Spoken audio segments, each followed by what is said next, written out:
U stmat li fl-Ewropa persuna minn kull 5 dbati b'uġigħ kroniku.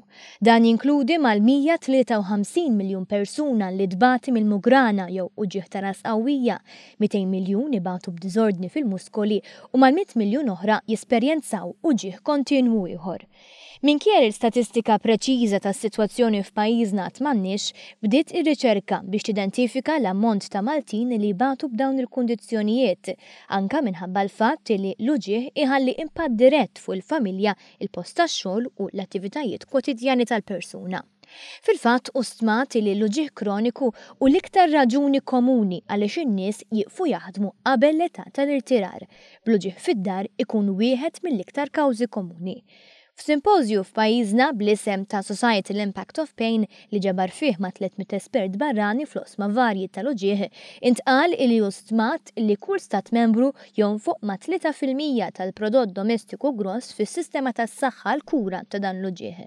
Għalhekk kien enfasizzat il-bżonn li jkun hemm pjan strateġiku biex jikkumbatti dan l-impatt negattiv fuq l-ekonomija u jiffaċilita l-ħajja ta' dawn il-persuni.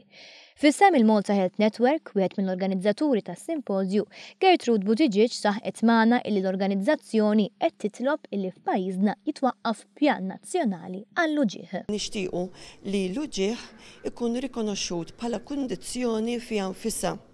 Għaldaqstant il-persuna tkun tista' tingħata għajnuna biex jiġi indirizzat l-uġigħ.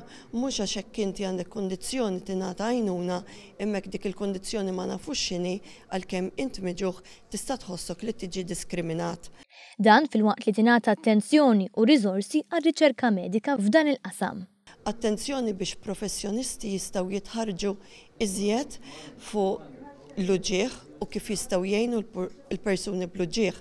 Kultant anki bi programmi li ngħidulhom ta' self-management, ġifieri li persuna titgħallem kif tista' tgħin lilha nnifisha u mhux sempliċiment tiddependi minn fuq il-professjonisti. Dan speċjalment fid-dawl li t-tobba fl-Ewropa jingħataw inqas taħriġ fl-uġigħ milli jingħataw il-veterinarji. Sitwazzjoni li l-kol saħqu li għandha tinbidel għal ġid tal-miljuni li ta' kuljum ibatu fis-silenzju.